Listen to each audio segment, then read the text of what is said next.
Halo, selamat datang kembali di channel saya Christian Siburian.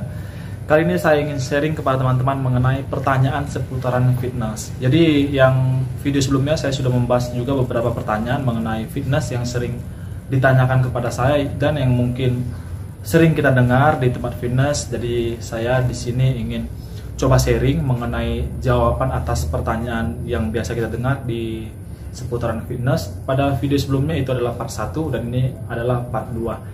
Namun sebelum saya masuk kepada sharingnya, ada baiknya teman-teman untuk membantu subscribe channel saya ini agar channel saya ini terus berkembang, serta jangan lupa nyalakan loncengnya agar teman-teman selalu mendapatkan video terupdate yang selalu saya kirimkan.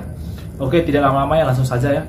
Jadi ada beberapa pertanyaan yang pernah ditanyakan kepada saya, dan menurut saya pertanyaan ini sering ya muncul di tempat fitness atau di tempat kita nge-gym. Jadi saya ingin coba sharing kepada teman-teman, membantu menjawab atas pertanyaan ini. Mungkin dari teman-teman beberapa juga sudah mengerti mengenai jawaban ini, namun ada juga teman-teman yang belum begitu mengerti. Ada baiknya untuk menyimak video ini agar kita bisa sama-sama saling mengerti. Oke, yang pertama itu adalah apakah latihan bicep dengan beban akan membuat bicep wanita besar seperti lelaki? Jadi maksud dalam pertanyaan ini mungkin ketika wanita main bicep itu adalah otot lengan. Ketika dia main bicep, apakah nanti bicepnya akan besar seperti lelaki? Nah, ini kembali kepada hormon ya, hormon wanita dan hormon pria, di mana otot itu akan banyak berkembang ketika kita memiliki hormon testosteron yang lebih banyak pada tubuh kita. Jadi yang lebih banyak hormon testosteron itu terdapat pada lelaki, di wanita itu sangat sedikit. Jadi untuk terjadinya pembesaran seperti lelaki itu tidak mungkin. Kalaupun para wanita main bicep kepada lengannya, itu tidak akan membuat besar karena hormon testosteronnya sangat sedikit, sehingga dia hanya lebih kepada ke shaping atau pengencangan. Oke, saya rasa cukup pertanyaan itu. Yang kedua adalah untuk membuat perut yang buncit menjadi rata hanya perlu lakukan latihan sit up sebanyak-banyaknya dalam 1 hari. Berarti pertanyaan ini seperti dia ingin kecilin perutnya, namun dia hanya melakukan sit up. Contoh 1 hari dia sampai ke 500 kali sit up atau ke 1000 kali sit up. Jadi katanya apakah bisa dengan cara seperti itu untuk menurunkan mengecilkan perut rata? Namun sebelumnya mesti kita ketahui dulu, kalau penurunan perut rata atau yang buncit ingin ke rata itu terjadinya penurunan berat badan. Jadi yang paling utama kita mesti turunkan berat badan kita dulu. Dengan cara apa ingin menurunkan berat badan? Ya kita pasti diet atau defisit kalori. Kalau bahasa fitnessnya itu defisit kalori. Kalau kita biasanya diet atau mengurangi makanan. Jadi kalau dengan kita hanya sit up pun 1 hari 500 kali, 1 hari 1000 kali, tapi tidak mengurangi jumlah kalori hariannya, sama aja. Jadi alangkah baiknya ketika memang sit up itu hanya membantu pembakaran kalori dalam tubuh kita. Jadi kalau dia pun tidak menjaga makannya atau makannya masih kelebihan kalorinya, itu nggak bakal kempes-kempes. Jadi tetap sit up juga bisa, atau melakukan olahraga lain juga bisa. Tapi yang paling penting untuk menurunkan perut buncit itu menjadi kempes adalah kalorinya. Jadi kita mesti turun berat badan dulu. Jadi diet, kurangi kalori harian. Nanti dengan kita olahraga apa aja pun pasti bisa kecil perut. Nanti bisa juga dibantu dengan sit up juga tidak masalah. Tapi yang paling penting ingat, kalori hariannya dikurangin, maka itu akan bisa perutnya rata. Kalau dia nggak jaga makan juga atau makannya berlebihan, nggak bakal kempes-kempes. Atau kalaupun dia 1000 kali, 2000 kali, kalau makannya masih berlebihan dari kalori hariannya, malah makin buncit. Seperti itu. Oke, masuk yang ketiga. Makan di malam hari bisa buat buncit. Ini pertanyaan yang paling sering. Makan di malam hari apakah bisa buncit? Jadi banyak orang ya yang makan di malam hari nanti dibilang nanti buncit. Tergantung ya. Kalau kita di dalam 1 hari itu kalori harian kita belum melebihi, kita makan di malam hari itu nggak bakal buncit atau nggak bakal gemuk badan kita. Tapi kalau kita kalorinya udah berlebihan, kita tambah lagi dimakan di malam hari, otomatis berat badan kita naik, otomatis perut kita akan membesar. Jadi seperti ini logikanya. Kalau tubuh saya memerlukan 1 hari itu 1500 kalori sebagai contohnya, di dalam satu hari itu saya hanya makan 500 kalori. Nah, di malam saya hanya makan 500 kalori, 1000 kalori. Sementara yang saya butuhkan 1500. Otomatis nggak bakal buat badan saya buncit atau gemuk. Nah, lain halnya kalau kebutuhan harian saya 1500, saya sudah makan 1500 sampai sore, ditambah lagi dimakan malam, saya makan 300 kalori atau 400 kalori, otomatis menjadi penumpukan lemak, terjadinya kalori berlebihan. Itulah yang akan menyebabkan perut kita buncit dan menaiknya berat badan kita, seperti itu. Jadi kembali kepada kalori harian. Oke, lanjut ya ke pertanyaan berikutnya. Adakah perbedaan latihan beban di fitness pria dan wanita itu berbeda?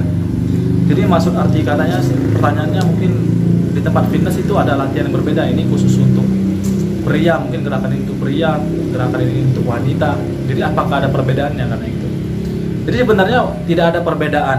Itu semua gerakannya sama aja, bisa dilakukan oleh pria, bisa dilakukan oleh wanita. Seperti contoh mungkin hip thrust, orang bilang itu untuk cewek, sementara untuk lelaki juga bisa.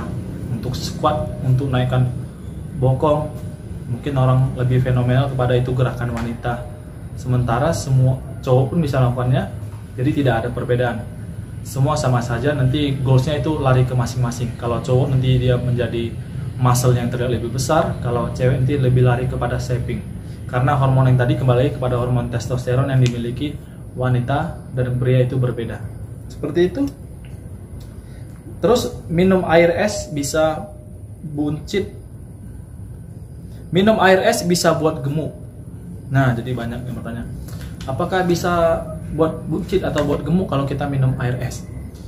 Jadi kembali lagi ya, kita kalau mau naik berat badan atau turun berat badan itu tidak tergantung dari suhu dari minuman tersebut. Mau suhunya panas, suhunya dingin, suhunya taruh es, itu nggak ada pengaruh. Yang pengaruh untuk kita naik berat badan atau turun berat badan itu adalah kalori kita.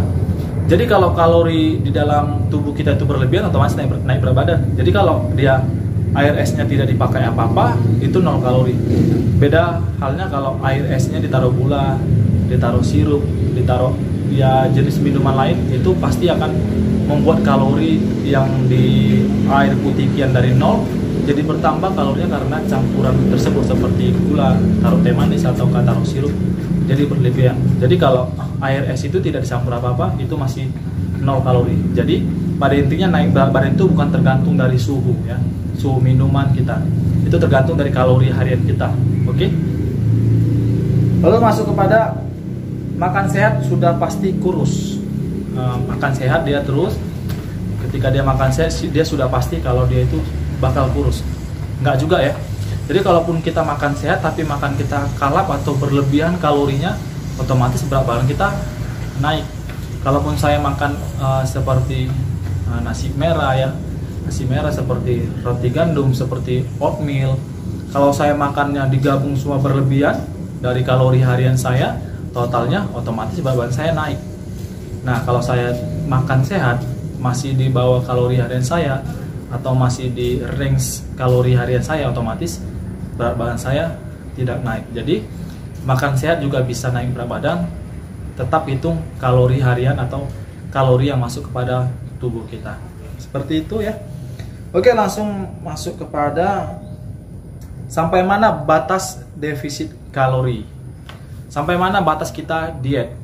Nah, jadi yang belum tahu, belum mengerti ketika dia diet sampai kapan, sampai akhir kapan nih saya ingin berhenti dietnya. Jadi untuk membatasi sampai kapan kita berhenti untuk defisit kalori atau diet, kita itu kalau sudah mendekati yang namanya BMR, kita mesti jangan lanjuti lagi.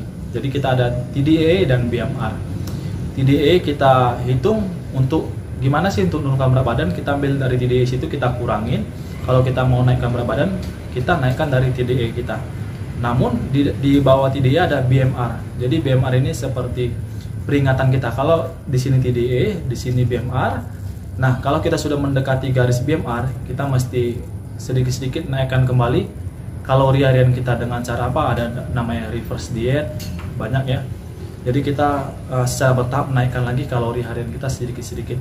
Karena apa? Kalau kita sudah mendekati BMR, kita lanjutkan lagi kepada BMR kita nurun drastis, otomatis nanti yang berakibat fatal kepada organ tubuh kita, dan yang kita bisa rasakan seperti kita menjadi lemas, menjadi mudah lelah, mudah emosi, metabolisme kita menurun seperti itu, dan banyak gangguan lainnya kalau kita sudah masuk kepada BMR terbawah kita. Jadi kalau kita sudah di kalori, kita sudah mau mencapai BMR kita, itu sebagai peringatan bahwa kita jangan melewati itu, maka itu kita sedikit-sedikit menaikkan kalori harian kita seperti itu. Jadi batasnya di BMR. Oke, itu aja beberapa pertanyaan yang pada video kali ini bisa saya sharing. Mungkin nanti ada beberapa pertanyaan lagi yang bisa saya jawab. Teman-teman boleh bantu juga di bawah, di kolom komentar bawah, pertanyaan atau jawaban apa yang ingin saya jawab kembali kepada teman-teman mengenai dunia fitness. Semoga jawaban saya ini berguna dan bermanfaat. Kalau video saya ini bermanfaat, jangan lupa untuk share kepada teman-teman kita, mana tahu ada teman-teman kita yang membutuhkannya. Oke, di akhir kata saya ucapkan terima kasih bagi yang sudah menonton sampai akhir video ini, dan saya ucapkan juga salam sehat.